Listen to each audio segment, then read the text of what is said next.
Kanina pa yung nag-aaway yung mga kasinag. Yung dalawa na yan. Ay, wow. Ang biscuit na naman. Yummy, yummy. May pabango pa oh. Iyo, Oh. sako na. Sa'yo. Ito na yung box mga kasinag na kinuha namin sa LBC. Ito oh. Play. Chocolate ba yan? Ang dami nga oh. Wow. Ang mga pagkain talaga. Oh. Naku, labas mo nak. Labas mo, ilabas mo.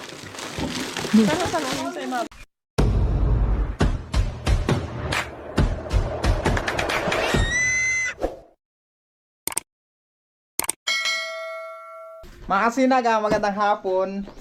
Shoutout pala kay Sir Randy Santos. Ito na yung box mga kasinag na kinuha namin sa LBC. Ito oh. Pinadala niya mga kasinag to. Laman daw niyan ay pagkain. Sabi ni Sir, buksan niya na nak. Ay, buksan niya. Ako. Tusok ko na. Baka malugad pa.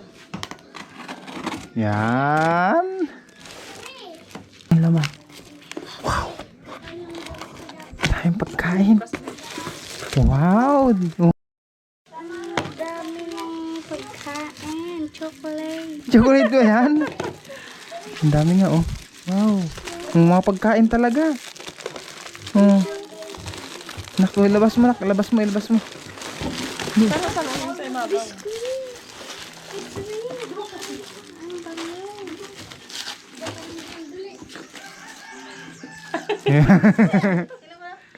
Ay, di nagkasya sa to. Kasi eh. Ay, wow. Ang biscuit na naman. Yummy, yummy. Diba? Oh, daming pagkain, di ba? Ilagta ng sarap. Kapag babae na? Palalaki anak. Sa'yo, kasya sa'yo. Oh, kung kasya sa'yo, sige. Ang nangarap ka ng mga bado. Diba?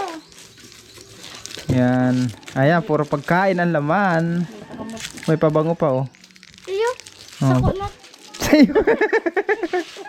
Ayun mga kasinag, ayan po yung laman na pinadala sa amin ni Sir. Maraming salamat po. Puro pagkain ang laman. Daming pagkain ng mga bata. Oh, ito na rin si ate oh, naligo. Wow! Oh. Binuksan na tinapay. Ano sasabihin niyo, nak? Thank you po. Mama, salamat po. Ubusan mo na lang. Ayan. Ayan, bango nga oh. Pambabae? Ma, Nako, kain daw. Makatikiman lang ng galing ibang bansang pagkain.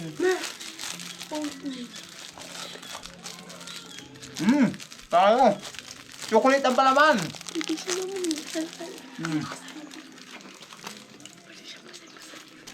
Then ice. Nabulot pa ako. Thank you po. Ano sasabihin mo, Bibi? Maraming salamat po sa Ikaw, Noy. magbigay. Ang dami ko lang pagkain. Walang masabi yung anak kong lalaki kasi nahiya pa. Puro pagkain yung laman ng box. Ang sarap. Ito na si Upay mga kasinag oh. Yan oh. Hindi na rin siya bumabangon. Grabe ng hingal niya. Pero wala pa namang sign na niwalabas na manganak na siya. Binabarabantayan ko ng mga kasinag. Kanina nakakatayo pa yan. Bumabangon pa siya. Pero ngayong hapon na hindi na matatagalan siguro yan. Hindi na matatagalan ang ating pag-aantay. Manganak na siguro yung mga kasinag. Update ko lang kay maya. Mga kasinag, good evening. Mag alas 8 na.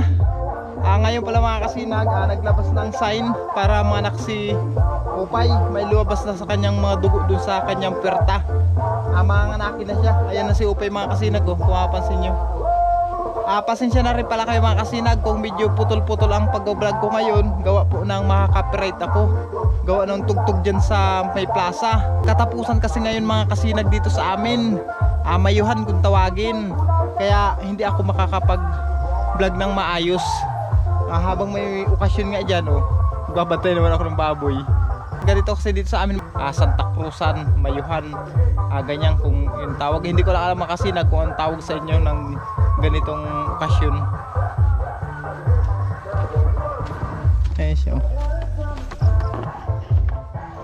Yan o, nakita niyo mga kasinag. Yan o, may tumutulo na sa kanyang dugo, sa kanyang puwerta. Yan o. Naglabas na ang sign. Tinikal ko lang yung dalawang kahoy dun na harang para makabuilo siya mga kasinag. Nagugulat lang yung ating alaga gawa ng tugtog. Mga kasinag, may lumabas na po isa. Yan o. Yan ang unang anak ni Opay.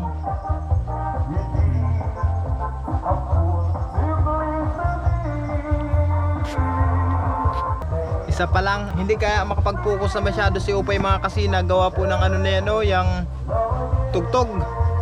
Mayuhan kasi dito sa amin ngayon. Kaya si Opay hindi makapokus na masyado gawa ng sounds na yan. Ayan si Opay yun.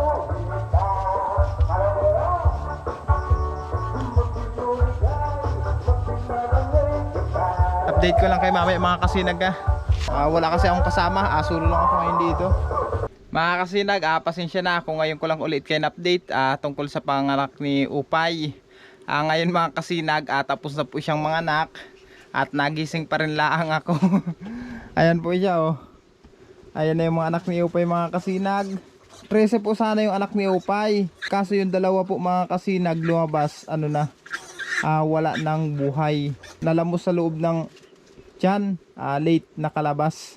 Kaya nung lumabas siya, wala na, sayang. Yung dalawa, ang laki pa naman. Bale 11 po yung mga buhay na yan. Malakas na, nag-aagawan na yung dalawa oh.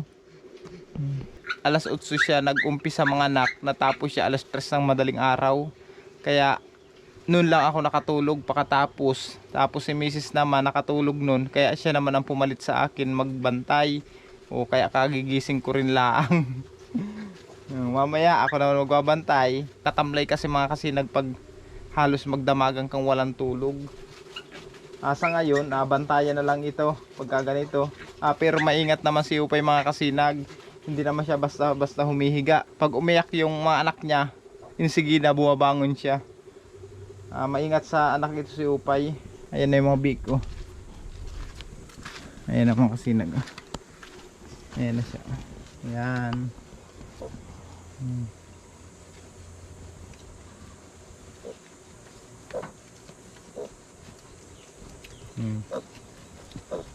Ayan na po. Ayun yung isa nagsusulo-sulo doon sa gilid. Tapos ayun yung mga tagabantay oh. Sarap ng buhay oh. Si Bunso. Ayan. Tapos yung kanyang mga pinsan kasama niya.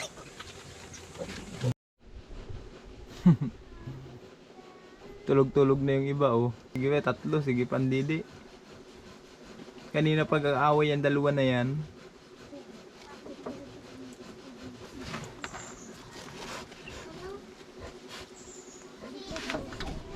Nang hinayang ako dun mga kasinag sa dalawa, ang laki pa naman.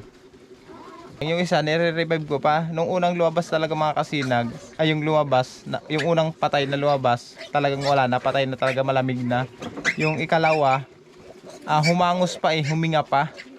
Kaso nire-revive ko, hinipan ko yung bunganga, inano ko yung, may natibok ko yung puso niya, hinipan ko yung bunganga, pinalabas ko yung mga dugo sa ilong na singhot.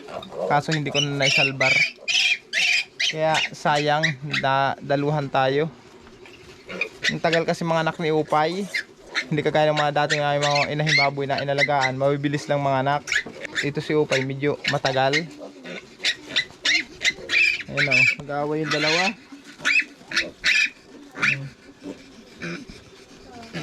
Kanina pa yung nag-aaway mga kasinag. Yung dalawa na yan, kanina pa yung nag-aaway.